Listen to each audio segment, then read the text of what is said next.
So hello everyone out there, my name is Tushir Jain and I welcome you all to my channel Money Plant. I hope you all are doing very good. तो दोस्तों सेबी ने अभी recently एक notification निकाली है FPIs और FDIs को लेकर, जिसमें सेबी ने बोला कि FPIs को अपनी एक्सेस होल्डिंग्स को FDI में कन्वर्ट करना पड़ेगा। तो आइए इस वीडियो में जानते हैं कि सेबी की वो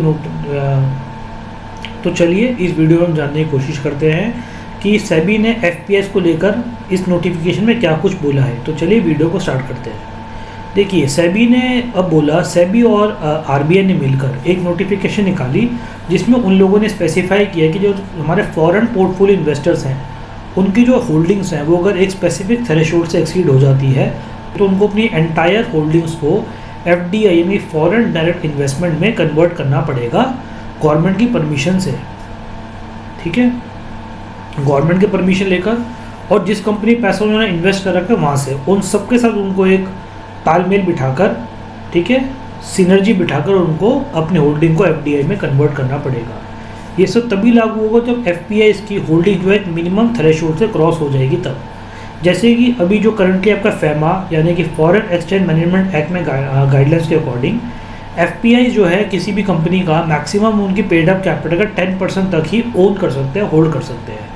अगर उनकी होल्डिंग कभी भी 10% से एक्सीड करती है तो या तो उन्हें 10% के एक्सेस वाला अमाउंट जो डाइवेस्ट करना पड़ेगा, दोबारा 10% पे लाना पड़ेगा, फर्स्ट ऑप्शन।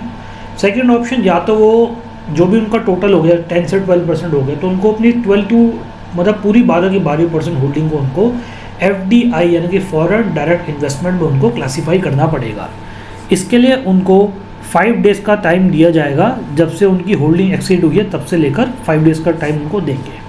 ठीक है, सेबी ने इसमें एक चीज़ और बोली कि जब भी आप अपनी होल्डिंग्स को FDI में FPI से FDI में रिक्लासीफाई करवा लेंगे और अगर फ्यूचर में आपकी होल्डिंग कभी भी 10% से कम होती है तो दोबारा आप FDI से FPI में नहीं आएंगे।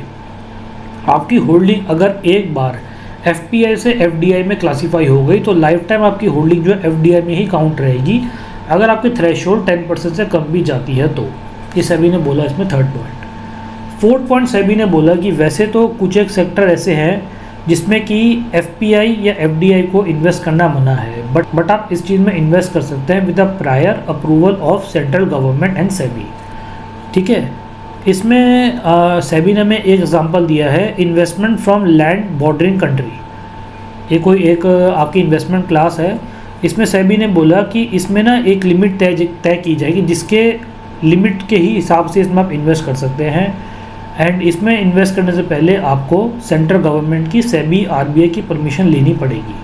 लाइक इसमें आपका एंट्री रूट कैसा होगा, सेक्टर की कैपिंग कैसी होगी, इन्वेस्टमेंट की लिमिट्स कैसी होंगी, प्राइसिंग गाइडलाइन कैसी होगी, इन सबको आपको गवर्नमेंट RBI सेबी के अप्रूवल के बाद ही आपको देख के इन्वेस्ट करना पड़ेगा। देखिए, land investment from land bordering countries, मतलब लैंड बॉर्डरिंग कंट्री से कोई भी अगर इन्वेस्टमेंट आप यहाँ पे लाना चाह रहे हैं तो उसके लिए आपको central government RBI SEBI permission लेनी पड़ेगी। वही बताएंगे कि आपकी एंट्री रूट कैसा होगा, कितनी प्राइसिंग पे आप लेंगे, कितनी इन्वेस्टमेंट लिमिट रहेगी, कितना थ्रेशोल्ड रहेगा, वो सब वो बता के देंगे आपको। देखिए मैं थोड़ा सर्च किया तो मुझे पता चला कि इंडिया जो है अपने लैंड बॉर्डर्स को टोटल 9 कंट्री के साथ बांटता है, जिसमें से Pakistan, Afghanistan, China, Nepal, Bhutan, Myanmar and Bangladesh. अगर इन 9 कंट्रीज़ में से कोई भी कंट्री इंडिया में इन्वेस्टमेंट करना चाहती है, हमारे बॉर्डर पे इन्वेस्ट करना चाहती है, तो उनको इस वाली गाइडलाइंस का पालन करना पड़ेगा, जो मैंने लास्ट में बताया कि इसके लिए गवर्नमेंट की प्रायर अप्रूवल लेनी पड़ेगी आपको लैंड बॉर्डरिंग कंट्रीज़ के लिए। तो गाइस इस वीडियो में यही था जिसमें हमने डिस्कस किया कि सेबी ने बोला कि अगर आपको अपनी होल्डिंग्स को FPI से, अगर आपकी FPI की होल्डिंग 10% से एक्सीड हो जाती है तो उनको FDI में कन्वर्ट कराना पड़ेगा। ठीक है, अगर फ्यूचर में कभी आपकी होल्डिंग जो है 10% से कम होती है तो एक बार वो FDI में रिक्लासीफाई होगी तो दोबारा उसको आप क्लासीफाई FPI में नहीं कर सकते। ठीक है, इन शॉर्ट सेबी ने बस यही बोला। साथ साथ सेबी ने बोला कि जो हमारी लैंड बॉर्डरिंग कंट्रीज़ होती हैं उससे कोई भी इन्वेस्टमेंट आती है तो उसमें आप डायरेक्टली इन्वेस्टमेंट नहीं कर सकते, उसके लिए पहले आपको गवर्नमेंट की एंड जितनी रेगुलेटरी अथॉरिटीज़ उनकी प्रायर परमिशन लेनी पड़ेगी। तो गाइस इस वीडियो में यही था। मैं उम्मीद करता हूँ कि आपको ये वीडियो ज़रूर पसंद आई होगी। अगर आपको कुछ भी डाउट है वीडियो से रिलेटेड ज़रूर मुझसे आप उस चीज़ के बारे में कमेंट सेक्शन में पूछ सकते हैं। एंड इसी प्रकार की वीडियोज़ के लिए बने रहिएगा मेरे चैनल मनी प्लांट के साथ। Thank you so much.